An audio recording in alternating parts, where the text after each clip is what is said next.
Hi, welcome back. I'm going to continue the second part of my presentation, which will be on management of peripheral vestibular disorders. Before I start, once again, I would like to thank Professor Masani and Dr. Intan for inviting me to speak on this platform. So when we look at peripheral vestibular disorders and their management, it can be a daunting prospect for beginners or doctors, new doctors who are dealing with patients with vertigo. Very often, our reaction is like that patient or person that you see on the screen. We scratch our heads. Where to start? What are we going to do? And how are we going to manage these patients? Okay, that's another picture I've taken, a snapshot of what happens in one of my vertigo workshops. After a while, everyone just falls asleep. Okay, so I hope in this next 20 minutes to half an hour, I will be able to hold your attention and to give you all a broad overview of how to manage patients with vertigo. So nowadays we talk about targeted therapy, which means that a patient who comes to us with vertigo, we want to clinch the diagnosis as far as we can, as far as possible. We don't want to give every patient who come to us with vertigo, betahistine or stamotil or stugeron and put them on this medication for long periods of time without actually coming to a proper diagnosis. So I have basically divided management of vertigo into 4 categories. One is medical therapy, and we must be familiar with the drugs that we use for these patients once we have clinched the diagnosis. We need to know about the dosage, the duration, and side effects. Second is surgical therapy. Some of us here may be ENT surgeons or neurosurgeons, and we may have to deal with vertigo patients once in a way, and there is a small role for surgical therapy. Physical therapy, I think this is where a lot of attention is being focused on nowadays, and physical therapy in the sense of particle repositioning procedures, particularly for BPPV, and vestibular rehabilitation to quickly get the patient functioning at his or her normal levels, or at least to the best they can. So this is a very important aspect of management today. And finally, lifestyle modification, because there are some conditions, some chronic vertigo patients where despite whatever we do, it is almost impossible or difficult to get the condition totally under control, and lifestyle modification becomes very important. And in present situations or present circumstances, we talk about migraine, vestibular migraine. Again, lifestyle is very, very important for this category of patients. So these are basically the 4 broad categories of management strategies for patients with vertigo. So I think once again, I just want to go through again some of these things which I have mentioned before, and some of these things will also be mentioned by other speakers. And I think it's important because it will help to reinforce the key messages that we are trying to instill during this workshop, is to identify whether we are actually dealing with a vestibular disorder. So when you have a patient coming to you, a person coming to you, you need to quickly make sure that this is truly a vestibular disorder and not one of the other many medical conditions which may present with dizziness, and it is something else altogether. And those things need to be ruled out. So clinical assessment, once again, very, very important. The foundation is a good history. History sometimes can clinch the diagnosis in 70–80% of the cases, a proper examination, and finally, relevant investigations where pertinent. And with this pyramid of assessing the patient clinically, very often we can come to a diagnosis of what the patient is suffering from. The investigations that we look into are audiological tests, radiological tests, and vestibular tests, which are very, very important again in today's context. And some of the other speakers will elaborate further on the utilization of these tests. Okay? And some of the tests that are commonly used today VNGs, WAMs, VHIT, and rotatory chair. Because rotatory chair may not be available in many centers, but VHIT and VNG is fairly commonplace use today. So these investigative tools truly help us establish our diagnosis. And of course, these different investigative tools also assess different aspects of vestibular function, different frequencies, and the concept of a vestibulogram is slowly being advocated. And even if you want to target therapy, rehabilitative therapy, at which frequencies do we want to target the therapy? Where does the patient experience the deficit? So these are concepts which are currently in vogue. Okay. So let's go back to peripheral vestibular disorders. So I've listed here some of the common peripheral vestibular disorders that we will see in our clinics. By far, the most commonest is probably benign paroxysmal positional vertigo, followed by Meniere's disease, vestibular neuritis, third window syndromes, and ototoxicity. So once again, when we talk about peripheral vestibular disorders, these are disorders of the inner ear and the vestibular nerve. We can also have central vestibular disorders. It's good to have an understanding of these conditions because sometimes the presentation may be similar and we will need to differentiate between the peripheral and central vestibular disorder because it makes a difference in terms of treatment. And not only that, the urgency of treatment also is different.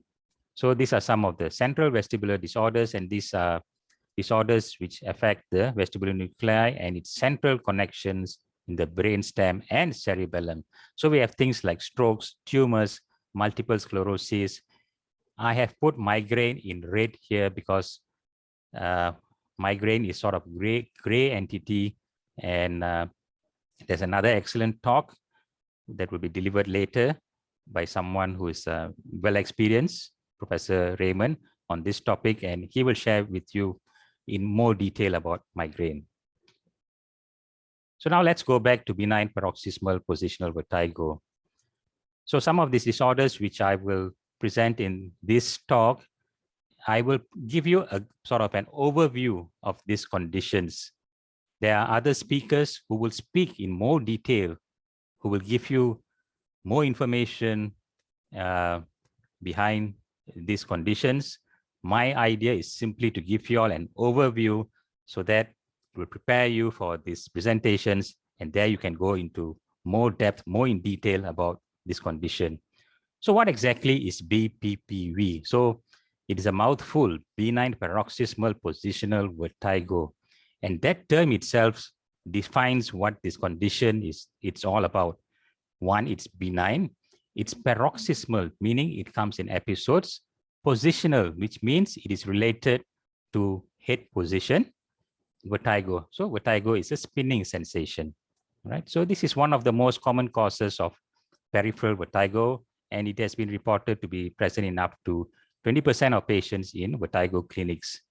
Some of them may have a predisposing cause like head trauma or maybe even anything that can affect the inner ear, for example, Meniere's disease. And the pathophysiology is very simple. It is due to these otoliths from this utricle which have been displaced into the semicircular canals, and movement of these otoliths sort of stimulate the sensory end organs in the cupula. Okay, so and that's how we get paroxysms of vertigo. So what is the treatment? This is purely a mechanical condition. So the primary role of management here is actually particle repositioning maneuvers. And the idea, the principle behind a particle repositioning maneuver is to get that dislodged particles back into the utricle. So there have been a series of maneuvers which have been designed by many doctors, and one of the most famous is in 1980 by Brandt and Daroff. So we have the Brandt-Daroff maneuver. In 1988, Simon introduced his maneuver, which is the Simon liberatory maneuver. And finally, in 1992, John Epley introduced the Epley's maneuver. So there are a series of maneuvers, and some maneuvers are more common in certain parts of the world. And they have a good success rate from 80 to 90%. Although the posterior canal is the most commonly affected semicircular canal, BPPV can also affect the lateral canal and the anterior canal. In 90%, it affects the posterior canal, and the movements I mentioned earlier is the mainstay of management. But it can also affect the lateral canal in about 10% of the cases. And the maneuver commonly used is the Lampert or the barbecue roll maneuver, where the patient is basically turned 360 degrees to dislodge the otolytic particles or to get them back into the utricle. There are other maneuvers which have been described in literature, which includes the Guffoni maneuver and a couple of others. But the principle is simply to get those particles out of the lateral canal and back into the utricle. Anterior canal BPPV is very, very rare because naturally the anterior canal sort of drains into the utricle, and by a gravitational process, it is difficult for the otolytes to get stuck in the anterior canal. However, it can occur, and the maneuvers for that are the deep Hallpike or a reverse Hallpike maneuver. Now, in certain cases, we have intractable posterior canal BPPV. Okay, so this is where very rarely surgical intervention becomes necessary. And one such procedure is the posterior semicircular canal occlusion, whereby the posterior semicircular canal is drilled open and a piece of tissue is used to plug the posterior canal. So this prevents movement of fluid endolymph within the posterior semicircular canal, and this sort of helps the patient overcome this intractable BPPV. Another procedure is singular neurectomy. Again, this procedure targets the singular nerve, and the singular nerve is transected. The next condition is vestibular neuritis. Vestibular neuritis causes isolated acute vertigo. It is believed to be due to infection of the vestibular nerves. So that's the vestibular nerve. And it's the second most common cause of peripheral vestibular vertigo, and it's thought to be due to herpes simplex virus type 1. So these patients come to us with severe vomiting and vertigo, which lasts days and can go up to weeks. And usually they have a history of a preceding viral infection, which can either be an upper respiratory tract infection or an acute gastroenteritis. It takes about 3 weeks to recover. Now, whenever we see a patient with acute isolated vertigo, it is very important to rule out a brainstem stroke, because this can also give rise to a similar presentation, and we need to make sure it is not a brainstem stroke. And management for these patients is admission, giving this patient intravenous fluids. They may need short-term symptomatic treatment. And when I say symptomatic treatment, I mean things like diazepam or Maxilon or Stamertil to control the vomiting and this intense sensation of vertigo that they experience. But the idea is not to give this treatment for longer than 3 days, because if we do that, central compensation will not take place or it will be delayed. So the current role of vestibular rehabilitation in these patients has been established, and it's very, very important to get them back on their feet as quickly as possible. And how do we actually manage this condition? And this is from Michael Stroop from his paper. And it is by giving them high-dose methylprednisolone, and this is reduced in a stepwise fashion every 3 days. So that's the treatment for vestibular neuritis. Meniere's disease is another famous condition, perhaps the most famous condition associated with vertigo and ENT for the past 100 to 200 years. So every ENT surgeon will definitely know about Meniere's disease. Okay?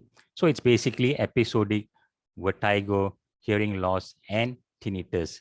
And it is basically due to an endolymphatic hydrops of the inner ear, which means there's swelling of the inner ear. And this results in the symptoms that the patient experiences. So in the case of Meniere's disease, the pathology is unknown. If we do have a known pathology, for example, the patient may have syphilis, and we usually term that as Meniere's syndrome because they give rise to similar symptoms. But in the case of Meniere's syndrome, we actually have an underlying cause or etiology, whereas in Meniere's disease, the etiology is unknown. Again, the presentation is similar to vestibular neuritis, with the exception now we have hearing loss and tinnitus. While vestibular neuritis is a single episode, for Meniere's disease, it is episodic. So again, the key word here is episodic. Vertigo, hearing loss, and tinnitus. It usually occurs for about a few hours and it is, improves in a day or two. What is the differential diagnosis of Meniere's disease? So I think the main thing that we need to consider is migraine. See, we are looking at recurrent vertigo here. And what other condition can cause recurrent vertigo or recurrent dizziness? So one of the things that we need to consider is migraine. Migraine will be elaborated again later. So some clinical features that may help us or may pull us more towards migraine would be if it's more common in women, if there are headaches and there are other symptoms of migraine. Meniere's disease in our part of the world, it's uncommon, and I will explain a bit about this later. The key feature is it is associated with tinnitus and hearing loss. And when we do a vestibular examination, if these patients come to us early, we will pick up some of the clinical signs associated with a peripheral vestibular disorder that is a nystagmus. Okay. Hearing is assessment. A pure tone audiogram done may show some low frequency sensory neural hearing loss. So I mentioned in the earlier slide that Meniere's is not so uncommon. And this is because more than 10 years ago, we did a study in UM and we looked at the prevalence of Meniere's disease. And when we looked at a series of studies looking at the prevalence of Meniere's, as you can see, in the last study was only 4%. It was about 10% in 1977, 22% in 1994, and in our study in 2009, it was only 4%. So it seems that Meniere's is not so prevalent in this part of the world. Or are we underdiagnosing Meniere's? Okay. Prosper Meniere was, I think, revolutionary, and in the sense that he sort of associated tinnitus of being originating from the inner ear. Prior to that, it was thought to be due to a disorder in the brain, but Prosper Meniere actually sort of suggested that yes, this could be a ear problem, and from then on, Meniere's has been sort of famous, okay, as a ear condition, and that is why it is so often talked about in ENT circles. But still, it remains a disease, a sort of a gray area, because etiology is unknown. It can be unilateral, it can be bilateral. Management has changed over the years, medical, surgical, back to medical.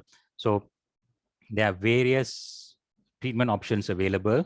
And sometimes when we have many treatment options available, which might simply mean that we really don't know what is the exact cause. So again, Meniere's disease is a gray area, but it is something all of us should know about. Okay. And I think one of the real reasons why the incidence of Meniere sort of dropped maybe 20, 30 years ago is because of this classification which came out from the American Academy. And they defined Meniere's into 4 categories or groups. And to be certain of Meniere's disease, we need definitive Meniere's plus histopathologic confirmation. And the only way to do that is via a post-mortem examination. So nobody is going to diagnose certain Meniere's unless we have a post-mortem specimen. Okay, so I think this criteria made it a little difficult to diagnose Meniere's. Okay, and in 2015, a number of societies came together: the American Academy, the Japanese Society, the Bharani Society, and also the European Academy came together, and the Korean Balance Society, and they came out with this international classification of vestibular disorders. And they very, very much simplified the diagnostic criteria for Meniere's disease. So now we only have definitive Meniere's disease and probable Meniere's disease. So what is definitive Meniere's disease? 2 or more spontaneous episodes of vertigo lasting 20 minutes to 12 hours. Audiometrically documented low to medium frequency sensory neural hearing loss in the affected ear on at least one occasion before, during, or after one of the episodes of vertigo. Fluctuating, meaning episodic oral symptoms, which are hearing loss, tinnitus, or fullness in the affected ear. And finally, it is not better accounted for another vestibular diagnosis, which means to say it's a diagnosis of exclusion. With, you've ruled out all the other causes. Second is probable Meniere's disease. So again, 2 or more episodes of vertigo lasting 20 minutes to 24 hours, fluctuating oral symptoms in the reported ear, and not better accounted for another vestibular diagnosis. So the difference between definite and probable here is that you do not have audiometric documentation of low to medium frequency sensory neural hearing loss. So now it's much more easier to come to a diagnosis of either definite or probable Meniere's disease. And this is from the same paper. I think it's important to know what is defined by low frequency sensory neural hearing loss. And in this paper, they describe it as an increase in pure tone thresholds for bone conducted sound that are higher, that is worse, in the affected ear than the contralateral ear by at least 30 decibel HL at 2 contiguous frequencies below 2000 Hertz. So you need 30 decibel hearing loss, 2 contiguous frequencies below 2000 Hertz. And in cases of bilateral low frequency sensory neural hearing loss, the absolute thresholds for bone conducted sound must be 35 decibels or higher at each of 2 contiguous frequencies below 2000 Hertz. So if multiple audiograms are available, demonstration of recovery of low frequency hearing loss at some point in time further supports the diagnosis of Meniere's disease. So that is the diagnostic criteria, the latest diagnostic criteria, and have that in mind when you make a diagnosis of either definitive or probable Meniere's disease. Investigations. Various investigations have been advocated at different times, different time periods. Glycerol stimulation test, the idea was to sort of, reduce the high drops so that there is recovery in the audiogram. Electrocochleography has also been used. MRI with gadolinium. But again, these are all invasive tests and it takes a lot of time. It's expensive and the sensitivity and specificity are also questionable. So the real world use of these investigations is questionable. But one test that we are seeing used more frequently that may aid diagnosis is the WAMS testing. Since now WAMS testing is available in most institutions which have specialized vestibular clinics or vertigo clinics. Management of Meniere's disease. Again, we have seen an evolution of management throughout the years. Symptomatic treatment is with vestibular sedatives or antiemetics. Specific therapy has been targeted, one, to reduce the swelling or the high drops of the inner ear. So things like low salt diet, diuretics have been given and are still given in some places of the world. I think what we are more familiar with is betahistine. Betahistine has been commonly used in this part of the world. Surgery is an option. Again, it is sort of geographically specific to certain areas, certain regions. And today, what we are seeing more commonly is actually intratympanic gentamicin or steroids. Okay, but some of the things to consider, especially if you're considering surgical therapy, is that Meniere's disease can be unilateral at some point in time and can progress to bilateral. So if you're doing a destructive procedure, be mindful that you only have 1 year, good year left, and in some time in the future, that year is also going to be disturbed or dysfunctional due to Meniere's disease, then you're going to have a problem. And it's important to also recognize that migraine can coexist in patients with Meniere's disease. So sometimes you need to have a multimodal strategy of management where you look into the migraine component as well as the Meniere's disease aspect. So Betahistine, this has been the drug of choice, especially in our part of the world. Almost any patient coming to us with vertigo, we would make a diagnosis of probable Meniere's and start the patient on Betahistine. But I think large-scale trials, including Cochrane reviews, have not found Betahistine to be effective in Meniere's disease. One of the large trials was actually this BMAT trial, and it was published in BMJ in 2016. And there has been another recent paper also published last year looking at the efficacy of Meniere's and Betahistine. And the evidence does not support the use of Betahistine for Meniere's disease. So again, Betahistine is not the answer for all cases of vertigo or all cases of Meniere's. I think you really need to tailor it to your patients. You need to make sure you get the correct diagnosis in the first place. You decide to start the patient on Betahistine, well, you need to see whether they are actually responding. If they are not responding, you need to consider something else. Intratympanic therapy, this has gained popularity over the last couple of years, and many sort of solutions have been used for intratympanic treatment, which includes gentamicin, methylprednisolone, DEXA, and a few other substances. And by far, gentamicin has been found to be the most effective, closely followed by methylprednisolone. But then again, I think we need to be aware gentamicin is potentially also sort of ototoxic and cochlear toxic, and the patient could lose hearing. So if you want to weigh that potential harm against maybe methylprednisolone, which is ranked number 2, I would think that I would rather choose methylprednisolone as the form of treatment, as my choice of treatment, because that reduces the risk of hearing loss in this patient. Because like I mentioned before, Meniere's can eventually progress to the second year. And now if you have got a dead year because of therapy or treatment, then if Meniere's occurs in the contralateral year, we do have a problem. So intratympanic DEXA or methylprednisolone or Genta seems to be the way to go. And this is something that we should consider.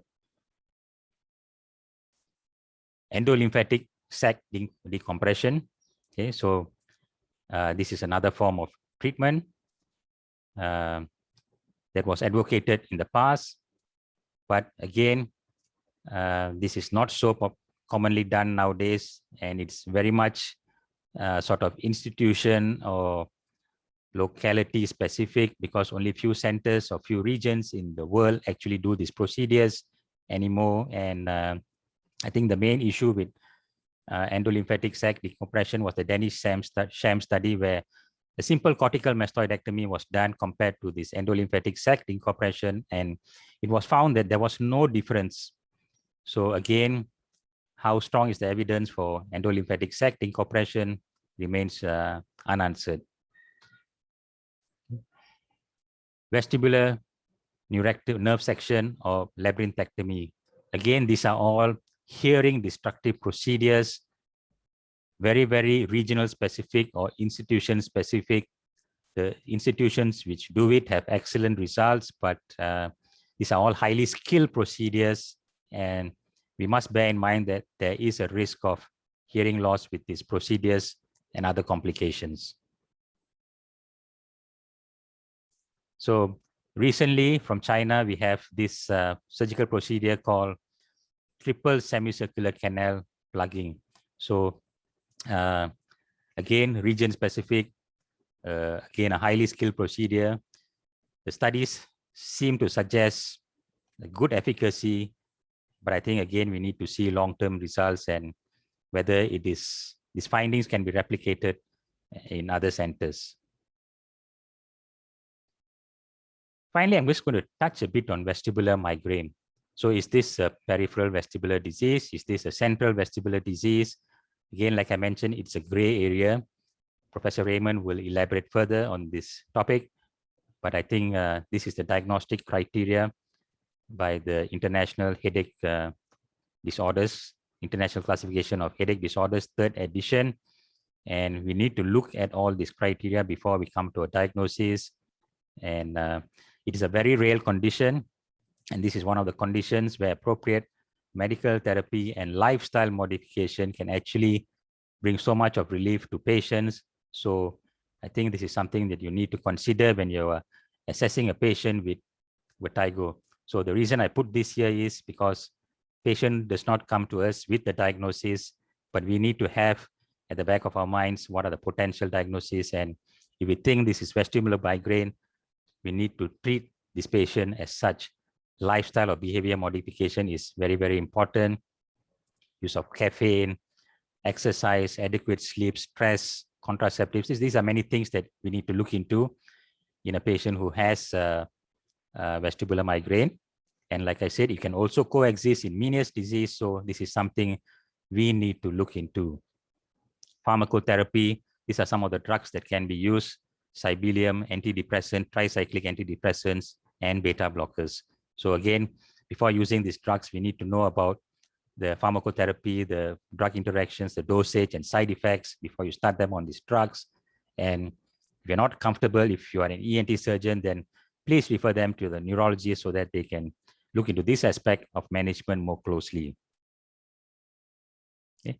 What are less common causes that we sometimes do encounter? Things like third window syndromes, perilymph fistulas, superior semicircular canal dehiscence, vestibular toxicity due to drugs, intravenous antibiotics like gentamicin or streptomycin, trauma is something we do see, head injuries, iatrogenic, sometimes from surgery, cholesteatoma surgery, there could be inadvertent injury to the semicircular canals, and finally complications of middle ear disease. Okay. So just a little bit, surgical management is there. There is a small role even in today's practice. So especially for superior semicircular canal dehiscence, and it can either be approached through a transmastoid route or through a transcranial approach. And some of the features of superior semicircular canal dehiscence are Tullius phenomena, hyperacusis, and it can be diagnosed from WEMS and also a high resolution CT scan of the temporal bone.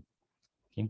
And some other sort of approaches that have been advocated are round window plugging for SEC dehiscence. Again, the surgical management of these patients are probably few and far in between and small in number, but there is some evidence that yes, surgery does help. And if all other methods fail, I think surgical management is an option for these patients. And with that, I'd like to thank you, and I hope that I've given you a broad overview of some of the peripheral vestibular disorders that we deal with and how to manage them. And the speakers coming after me will be dealing with each of these conditions in more detail and will give you more information. And hopefully, this will increase your confidence and your ability to pick up these conditions, diagnose and manage these patients well. And once again, I'd like to thank the organizing committee for giving me this opportunity to share my knowledge and some of this information with you. And thank you very much.